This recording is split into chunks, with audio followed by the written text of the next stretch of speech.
दोस्तों, रोहित की एक ऐसे पेट्रोल पंप पर नौकरी लगी थी जहां काम करता था एक बूढ़ा काका चौकीदार का। और उस काका ने रोहित को पहले दिन ही एक अजीब सी हिदायत दी। देख बेटा, रात को 2:30 बजे से 3:30 बजे के बीच अगर कोई काली कार पेट्रोल पंप पर आए और उसके शीशे काले हो तो भूल कर भी उसके पास मत जाना, क्योंकि उस कार के अंदर कोई इंसान नहीं होता है। बस अपनी कुर्सी पर बैठे रहना और आंखें नीचे झुका लेना। रोहित शहर का लड़का था। उसे इन भूत प्रेत ऐसी जो पैरानॉर्मल एंटिटी वाली बातें होती हैं उस पर उसको हंसी आती थी।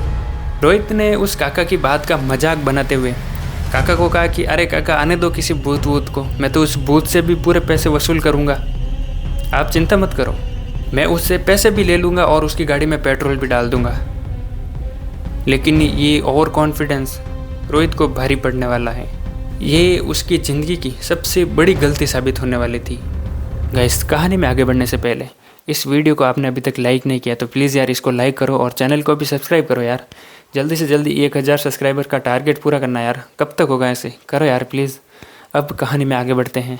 उस रात काका की तबीयत खराब थी तो काका पेट्रोल पंप पर आए नहीं। रोहित अकेला था। दिसंबर की ठंडी रात थी। चारों तरफ बिल्कुल घना कोहरा था। कोहरा इतना था कि 10 कदम दूर से भी कोई आता हुआ हमें ना दिखे।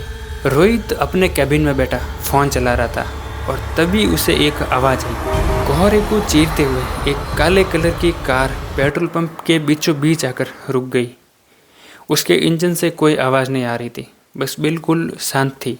उस कार की हेडलाइट भी बंद थी और कार के शीशे इतने काले थे कि कार के अंदर कौन बैठा है बिल्कुल नहीं दिख रहा था। रोहित को उस काका की वो बात याद आई, लेकिन उसका अहंकार इतना हावी था कि उसने खुद को कहा कि आज देखता हूँ कौन सा भूत है। रोहित उस पेट्रोल भरने वाली मशीन होती है उसके पास गया और कार की जो खिड़की होती है उस पर ऐसे किया। खिड़की का कांच धीरे धीरे नीचे हो रहा था और कार के अंदर इतना अंधेरा था कि कार की जो डैशबोर्ड होती है ना, वो भी नहीं जल रही थी, बिल्कुल घना अंधेरा।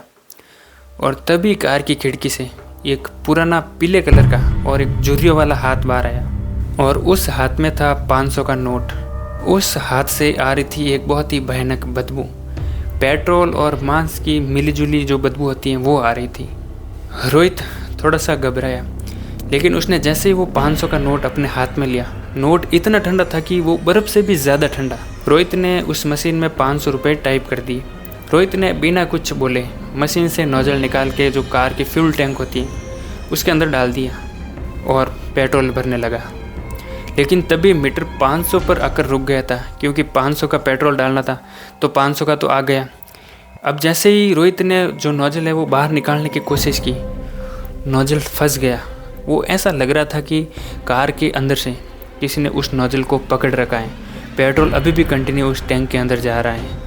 और तभी कार के अंदर से एक भारी और गरगराती हुई आवाज़ आई, तू तो मुझसे पैसे वसूलने वाला था ना। रोहित की रीढ़ की हड्डी के अंदर सिहरन दौड़ गई। उसे ऐसा लगा कि करंट का झटका एकदम नीचे से रीढ़ की हड्डी के नीचे से लेकर ऊपर तक ऐसे दौड़ा हो। रोहित ने अपना हाथ पीछे खींचना चाहा, लेकिन अचानक कार की पीछे वाली सीट से उसकी खिड़की से एक झटके से एक हाथ बाहर निकला और उसने रोहित का गला दबोच लिया। वो हाथ कोई नॉर्मल हाथ नहीं था। उस पर बड़े बड़े नाखून थे और काले रंग के नाखून थे। उसकी चमड़ी पूरी तरह जली हुई। रोहित का दम घुटने लगा। उसने बचने के लिए हाथ पैर मारे, लेकिन उस अदृश्य शक्ति के सामने रोहित एक खिलौने जैसा था। मतलब वो कितनी भी ताकत लगा रहा था लेकिन उससे हो कुछ नहीं रहा था। अब जो हुआ वो रोहित के होश उड़ाने के लिए काफ़ी था। कार का दरवाज़ा खुला, लेकिन अंदर कोई नहीं था। फिर वो हाथ कहाँ से आ रहा था? और तभी जो काले कलर का पेट्रोल भरने वाला पाइप होता है वो पाइप ज़मीन पर पड़ा ऐसे सांप की तरह रेंगने लगा ऑटोमेटिकली। और वो रोहित के पैरों को जकड़ लिया उसने। अब रोहित के दोनों पैर जकड़े हुए हैं। वो रोहित थोड़ा सा आगे चलने की कोशिश की तो वो नीचे गिर पड़ा। रोहित चीखने की कोशिश कर रहा था, लेकिन उससे कुछ आवाज़ नहीं निकल रही थी, क्योंकि वो जो अदृश्य शक्ति ने उसका गला पकड़ रखा था उसकी पकड़ बहुत मजबूत थी। अब वो जो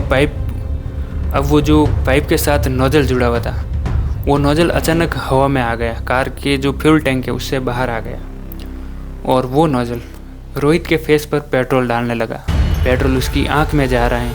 वो तड़प रहा है लेकिन हिल नहीं पा रहा है क्योंकि उसके पैरों में अभी भी जकड़ है। और फिर रोहित को उसके कान के ठीक पास में एक ठंडी सांस महसूस हुई। कोई उसके बिल्कुल करीब झुका हुआ था और बोला, आज तो सिर्फ नहलाया है, अगली बार जला दूंगा। रोहित वहाँ पे बेहोशी की हालत में आ गया। अचानक पेट्रोल पंप पर पूरी रोशनी आ गई, लाइट चालू हो गई और दूर से कोई ट्रक हॉर्न बजाते हुए उस पेट्रोल पंप की तरफ आ रहा था। और रोहित के गर्दन की जो पकड़ थी वो अब ढीली होने लगी और अगले कुछ ही सेकंड के अंदर वो काली कार और वो पंप रेंगना वो सब एक झटके में गायब हो गया। ट्रक ड्राइवर ने रोहित को ज़मीन पर रेंगते हुए देखा। वो तड़प रहा था और रोहित के हाथ में 500 रुपये की जगह पर राख थी। रोहित ने उस घटना के बाद उस गांव को, उस पेट्रोल पंप को हमेशा हमेशा के लिए छोड़ दिया और वो अपने शहर चला गया। लेकिन जब आज भी कोई उस पेट्रोल पंप के सामने से होकर गुजरते हैं तो उनको मांस और पेट्रोल की मिलीजुली बदबू आती है। तो दोस्तों ये थी आज की कहानी आप लोगों को कैसी लगी आप लोग कमेंट में ज़रूर बताएं। और इसको लाइक नहीं किया तो लाइक करें। और हमारा जो पहला टारगेट है सब्सक्राइबर्स का, 1000 सब्सक्राइबर्स कंप्लीट करने, तो उसके लिए यार आप लोग सहयोग करो और चैनल को सब्सक्राइब करो।